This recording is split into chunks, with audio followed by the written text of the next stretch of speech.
A mystery in Orange County after a girl is shot to death in the middle of a neighborhood. Investigators say the teen had actually been reported missing months ago. Now they're trying to figure out how she ended up at the scene and who killed her. She died of a single gunshot wound to the head after a heated argument at the hands of Lorenzo Larry. October 24, 2022, Pine Hills, Florida. A body lies in a driveway on Broken Pine Circle. A young lady, 5 months pregnant. A single gunshot wound to the head.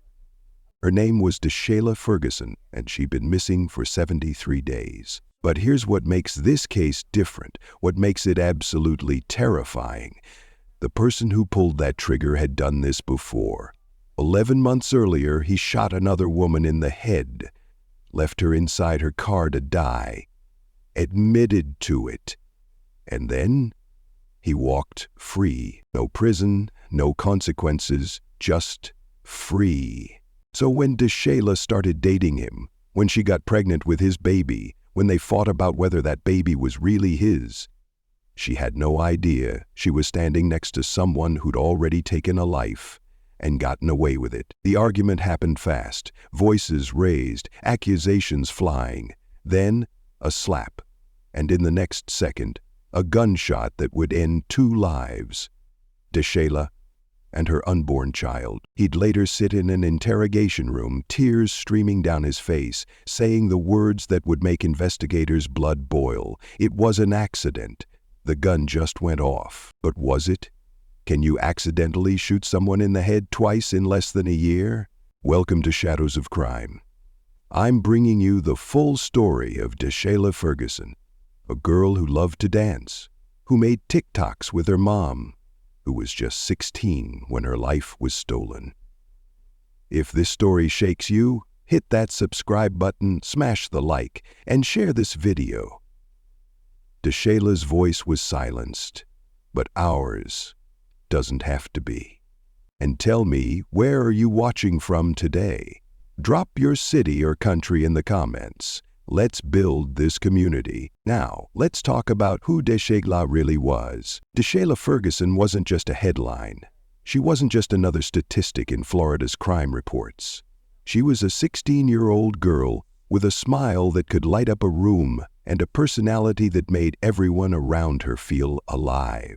Her mother, Paula Davis, describes her daughter as beautiful, funny, sweet, and talented. She was my riding buddy, Paula says, her voice heavy with the kind of grief that never really goes away.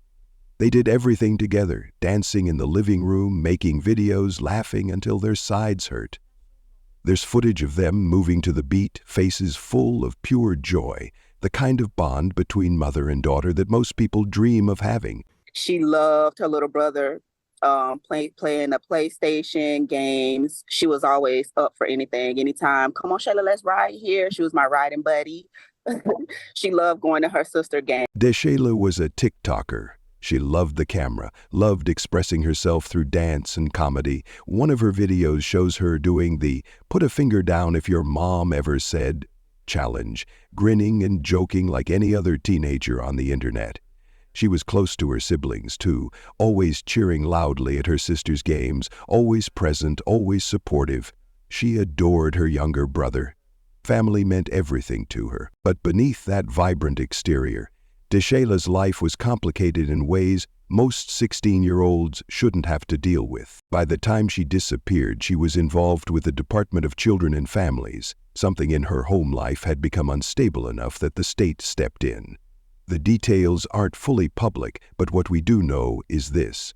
DeShayla was considered an at-risk youth, and it gets darker. She was connected to a human trafficking investigation. Let that sink in for a second. A 16-year-old girl, already dealing with family instability and state involvement, had somehow ended up in the crosshairs of traffickers. These predators don't pick random kids. They target the vulnerable ones, the ones experiencing homelessness, the ones in and out of the system, the ones who feel like nobody's watching. DeShayla fit that profile perfectly. On August 12, 2022, she was being transported by DCF workers from Seminole County to Orange County. She was supposed to attend a court date related to the trafficking investigation. They were trying to find her a safe placement, somewhere she could be protected. But at the facility, DeShayla became combative, and then she walked out. Just walked out. She was reported missing that same day. The National Center for Missing and Exploited Children posted her photo. 5'4", 130 pounds, black hair, brown eyes. Last seen in Pine Hills. Her mother waited, prayed, hoped, but DeShayla was already in danger, already with someone who had blood on his hands. Here's my question for you. If you've ever scrolled past a missing persons post without sharing it, drop a comment. Let's talk about why we ignore the signs when someone needs help. Lorenzo Larry was 17 years old when he entered DeShayla's life. To her, maybe he seemed like just another teenager trying to figure things out. Maybe she thought she could trust him. Maybe she even thought she loved him. What she didn't know, what nobody had warned her about, was that Lorenzo had a criminal record that should have kept him locked up for years. Multiple arrests for carrying concealed firearms, violation of home detention. He wasn't some kid who made one mistake and learned his lesson. This was a pattern. A history of breaking the law, of violence, of not caring about consequences. But none of that compares to what happened 11 months before DeShayla's death. November 2021, Lorenzo Larry shot and killed 23-year-old Gemily Pittman. She was found inside her car with a gunshot wound to the head, alone, bleeding, dead. Lorenzo didn't deny it. He admitted to pulling the trigger. But here's where the system failed in the most catastrophic way possible. He claimed self-defense. Never mind that he fled the scene. Never mind that he got rid of the gun. Never mind that he ran all the way to Virginia to escape what he'd done. The prosecutors dropped the charges. Let me say that again because it's important. Lorenzo Larry admitted to shooting a woman in the head, and he walked free. No trial, no prison time, no justice for Gemily Pittman or her family. Just a 17-year-old with a body count, walking the streets like nothing ever happened. And that's how he ended up with DeShayla. Somewhere along the way, they started dating. She got pregnant, 5 months along with a baby girl. They even had a gender reveal, one of those moments that's supposed to be filled with excitement and hope for the future, pink confetti, smiling faces, dreams of what could be. But their relationship was anything but stable. They fought constantly. And the biggest source of tension? Paternity. Lorenzo had doubts. He wasn't sure the baby was his. Maybe DeShayla had been with someone else. At least, that's what he thought. That suspicion ate at him, turned every conversation into an argument, every disagreement into something explosive. DeShayla, just 16 years old, was trying to manage a pregnancy, a volatile relationship, involvement with DCF, and a trafficking investigation. She was drowning in chaos, and the one person who should have been her partner was the same person who'd already proven he could kill without remorse. Orange County Sheriff John Mina would later stand at a press conference, frustration written all over his face, and say what everyone was thinking. Individuals that have multiple gun charges, that have a history of violence, that have a history of murder, need to be behind bars for a long time to keep our community safe. So those juveniles who are out there carrying guns, committing violent crimes in our community needs to be behind bars for a very, very long time for the safety of this community. But Lorenzo wasn't behind bars. He was free, he was armed, and he was about to kill again. August 12, 2022. DeShayla Ferguson was at a DCF facility in Orange County. She was supposed to attend court that day for the trafficking investigation. Workers were scrambling to find her a placement, somewhere safe where she could get the help she desperately needed. But things went wrong, fast. DeShayla became combative, frustrated, overwhelmed. And then she did something that would seal her fate. She walked out. No one stopped her, no one chased after her, a 16-year-old girl, pregnant, vulnerable, involved in a trafficking case, just walked out of a state facility and disappeared into the streets of Pine Hills. Think about that for a second. How does that even happen? Where were the security protocols? Where was the immediate response team? How does a child under state protection simply vanish without anyone being able to bring her back? Paula Davis got the call that her daughter was missing. She filed the report. She waited by the phone. She prayed every single night that Deshayla would come home safe. Days turned into weeks. Weeks turned into months. 73 days. That's how long Deshayla was gone. 73 days of her mother not knowing if she was alive or dead. 73 days of wondering where she was sleeping, if she was eating, if she was safe. 73 days of a pregnant teenager out there with no protection, no supervision, no one watching over her. And during those 73 days, she was with Lorenzo Larry. The Orange County Sheriff's Office received tips. They were investigating, but they couldn't share much with the public because the case was still active. So Paula waited in the dark, clinging to hope that was slipping further away with each passing day. What was happening during that time? Where was Deshayla staying? What was Lorenzo doing to her? Those questions still don't have complete answers. What we do know is that the arguments between them didn't stop. The paternity doubts kept festering. The tension kept building. Be honest with me. Have you ever ignored red flags in someone you loved? Stayed when every instinct told you to leave? Comment guilty if you've been there. No judgment here, just truth. Because sometimes recognizing our own mistakes helps us see the danger others are in. October 20, 2022. A home on Broken Pine Circle in the Pine Hills neighborhood. Multiple people were inside when it happened. Witnesses to what would become a double homicide. Deshayla and Lorenzo were arguing again. The same fight they'd been having for weeks, maybe months. The paternity of her baby. His accusations, her denials, back and forth, voices getting louder, tension thickening the air until it felt like something had to break.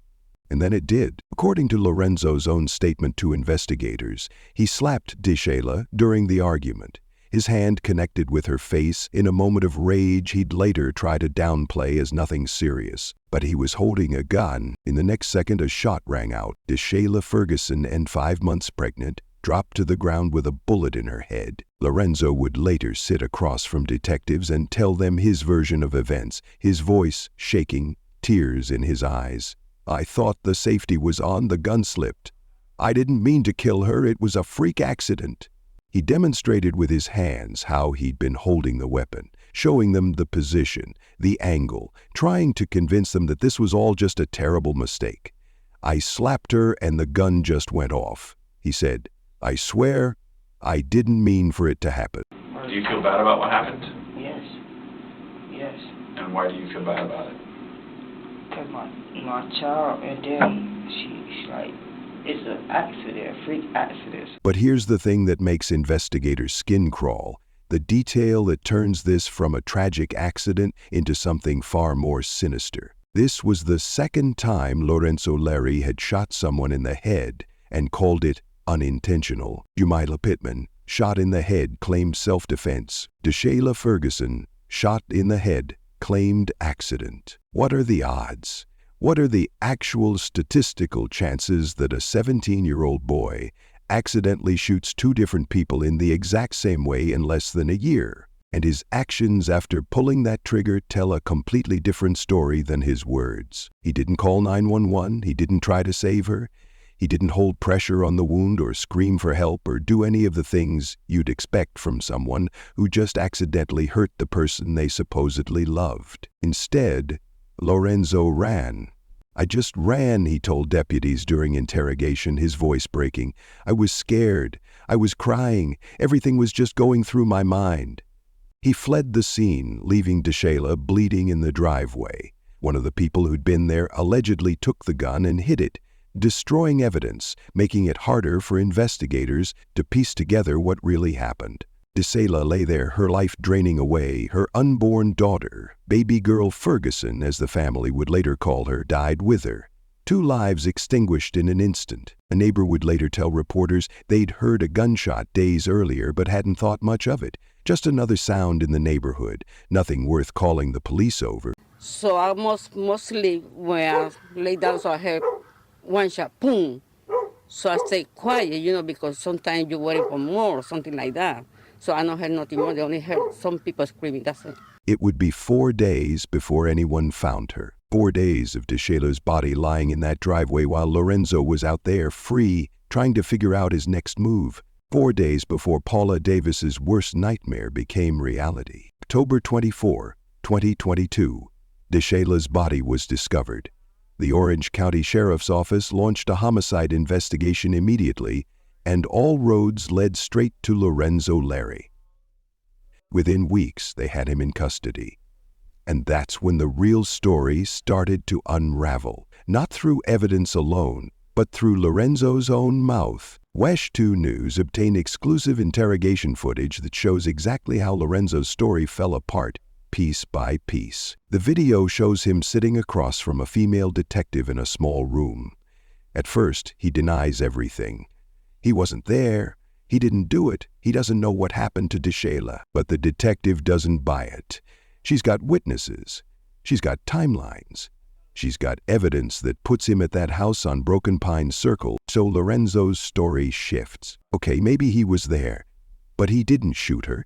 Someone else must have done it. The detective pushes harder. Then Lorenzo admits he was holding the gun.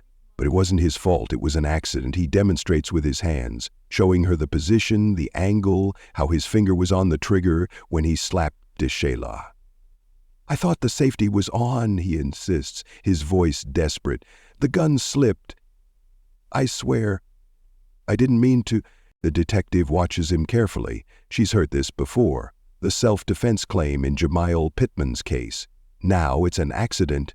2 women, 2 headshots, 2 convenient excuses. And then comes one of the most disturbing moments in the entire interrogation. Lorenzo breaks down. Tears stream down his face. His voice cracks as he cries out, "My baby." But who is he talking about? DeShayla? The girl he just killed?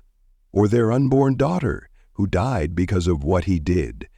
Or is he talking about himself, playing the victim, trying to gain sympathy from the detective sitting across from him? The investigators weren't buying it. And here's why. Lorenzo's actions after the shooting completely contradicted his claims of remorse and accident. He fled the scene immediately.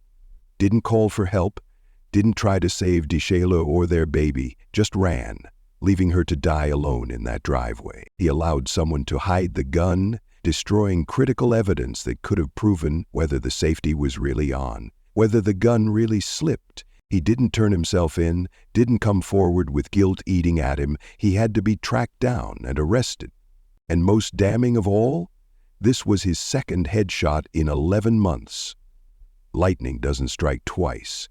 Guns don't accidentally fire into people's heads twice in 1 year unless there's intent behind the trigger. The detective knew it, the prosecutors knew it, and deep down, Lorenzo knew it too. Here's where I need you to weigh in. If you think Lorenzo is lying and this was murder, type guilty in the comments.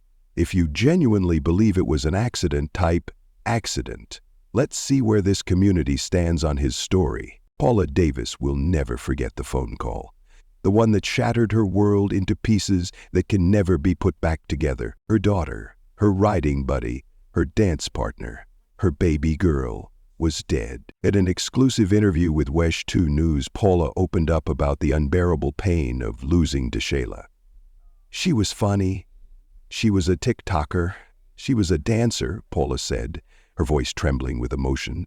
We did everything together. She talked about the memories that now haunt her, the good ones that hurt the most. Dancing in the living room, their faces lit up with joy. DeShayla cheering at her sister's games, always the loudest voice in the crowd. The way she loved her younger brother with a fierceness that made Paula proud. Those moments are frozen in time now. Videos that play on loop but will never have a sequel. And then came the moment no parent should ever have to face. I had to go identify my daughter's body, Paula said, tears streaming down her face. No parent should have to witness this. No parent should have to go through this. Imagine that. Angry. I was hurt. I couldn't even go and hold her. It's just really painful. No parent should have to witness that.